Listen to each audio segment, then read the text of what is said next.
Well, this is the time of year when you want to get some color in your landscape for fall and winter. And what better choices do we have than the ranges of purples and blues, among them pansies, ornamental cabbage, and kale. And we're planting some of that today out in our studio garden, and I just wanted to give you a few cultural tips.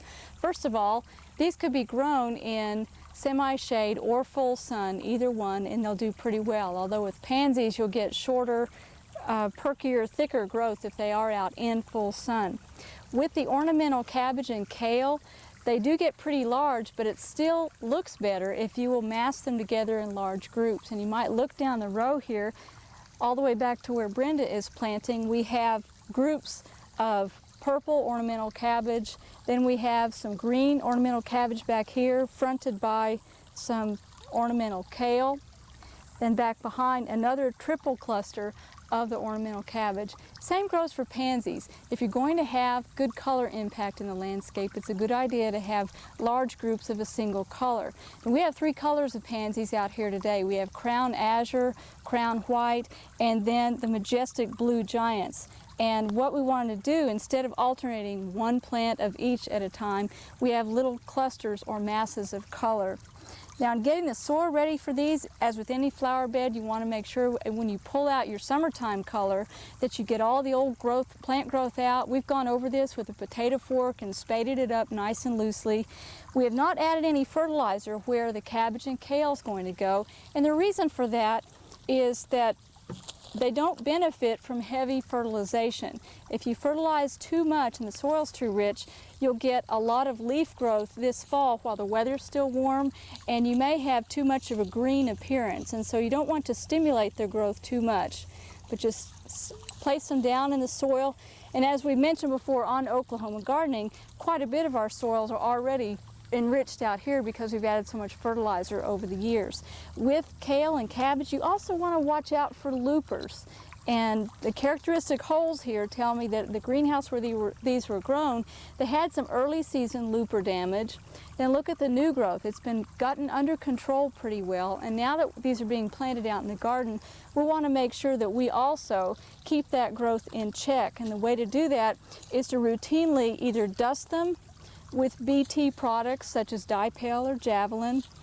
You could also buy the liquid form if you're concerned about the aesthetic appearance of the dust on there.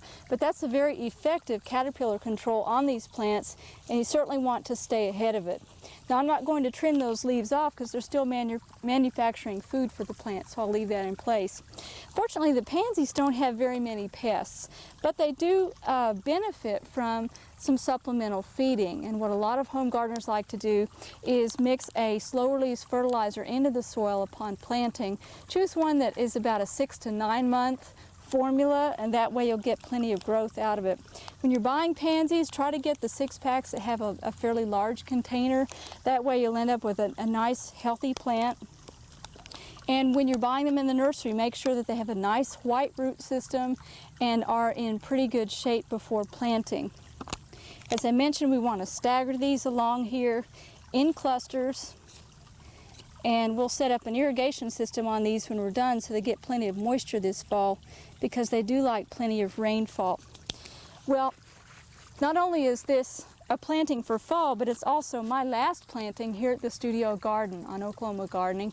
In fact, this is my last segment to shoot on the show. You all might remember last year I came on the show as interim host and have enjoyed this past year tremendously. During that time, we've been happy to find a new host for the show, and that's Brenda Simons. And a lot of you already know Brenda. Brenda's been on the show with us off and on throughout the year, and we're really glad to have you here. Well, Sue, I'm really glad to be here. I'm excited about being a host. Well, good. Well, a lot of viewers get to where they feel like they just know the host inside and out, and you might want to let folks know a little bit about you and where you're from. Well, I grew up in Oklahoma. I was raised in Medford, and my family still farms up there. But I got my degree from OSU, and I went out west to Idaho to work for the University of Idaho. And last year, about this time, I was just visiting in town, and I stopped by and to see if there were any jobs around, and lo and behold, there were some fill-in work out here, and so I got the experience. Yeah, that worked out really well. And then when the host position opened up, Brenda applied, and we are so tickled to have you here, and I'm glad to have you back. Well, I'm glad to be here. And Sue, I bet all the viewers want to know that you're not going to give up horticulture. What are you going to do? I'm a lifer, as they say. That's right. I'll be going back to my regular extension duties in Tulsa County, working with commercial growers, and have enjoyed that work over the years and pretty anxious to get back to it. Well, we wish you luck, Sue. Great, Brenda, I've enjoyed being here and wish you well with the show. Well, thanks. And I'm glad to be the new host of Oklahoma Gardening. So tune in next week and join me on Oklahoma Gardening. We hope you've enjoyed this classic from the Oklahoma Gardening Vault. Remember, even though these tips and techniques are timeless, there's always something new to learn in the world of gardening. By subscribing to both Oklahoma Gardening and OK Gardening Classics, you'll have access to a wealth of gardening knowledge, both classic and contemporary.